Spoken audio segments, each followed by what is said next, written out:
Christmas time on the island of Sodor, and all the engines were working hard. No one was working harder than Tomas the tank engine. He was on his way to see the Fat Controller about a specially important job. He soon arrived at Farquhar. Tomas whistled at the signal box, and then the Fat Controller came down to see him. Hello, Tomas. I bet you're coming here to know what your special job is. We're just about to find out. Any guesses? I've been so excited, sir. I can't control myself, sir. What is the job, sir? Tell me, sir. Please, sir. Well, what you've got to do is you've got to go and collect the Christmas tree. It'll be waiting at the depot. Wilburton 16 will be waiting there for you. Oh, thank you, sir, said Tomas. Tomas was so excited he puffed away at once. Tomas left quickly. On his way, he met Doug. Hello, Tomas. Where might you be heading on this crisp, snowy morning? I'm on my way to collect the Christmas tree from the depot for the party later on. What are you doing? That's really good, said Duck. Well, later on I've got to go and collect the decorations for the tree. Right, I'll catch you later, Tomas. Goodbye. The two friends said their farewells and they went to do their jobs, and Tomas set off for the depot. Tomas reached the depot safely, and Wilbur and 16 were there to greet him. Huh, grumbled 16. That should be me pulling the train, not you. Ignore him, Tomas, said Wilbur kindly. He's just jealous that you have a nice job and all he gets to do is shunt. I am not, grumbled 16. If I was you, I'd go now, Tomas, said Wilbur, as it is getting colder and it feels like it might snow. Tomas laughed as the two friends were still bickering, and he left as fast as he could. Tomas set off with the Christmas tree as he headed off to walk through snowy Sodor.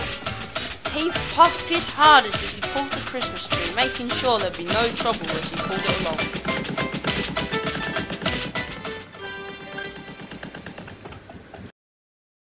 Tomas whistled loudly as he passed a mountain top, but he didn't know that it actually had a boulder on top.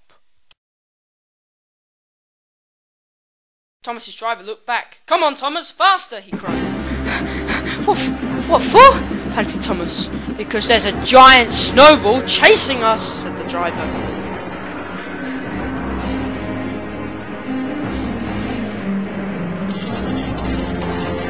Suddenly, Tomas remembered. Driver, if we go up this route, there's a siding. And if we whistle loud enough, the signalman will change the points and the snowball will smash. Tomas began to gather speed and leave the snowball behind. He puffed past the siding, and as the signalman changed the points, the snowball smashed into the siding. Tomas, tired but triumphant, puffed slowly along towards the yard with the precious Christmas tree. Meanwhile, in the yards, all the engines were grumbling that Tomas was late. Where is Tomas? He's so late. It's disgraceful. Disgusting, added James. Despicable, finished Henry. Seeming as you didn't help in the snow, said Duck, I advise you three to shut up. All right, settle down now, said Toby. Then suddenly, they all heard something. Look, peeped Percy, it's Tomas! Sorry I'm late, everyone, panted Tomas. I had a sort of, delay. You wouldn't believe what happened to me. No one questioned Tomas about what had happened, because they were all too relieved to see he had made it back to the yard. And then the party began. The tree had been highly decorated with all different coloured baubles, and a giant star was at the top, thanks to Duck's decorations. A carol session was in session, and the engines were all singing their favourite Christmas carols. Tomas and all his friends agreed after the carol session that this was the best Christmas they'd ever had on the island of Sodor.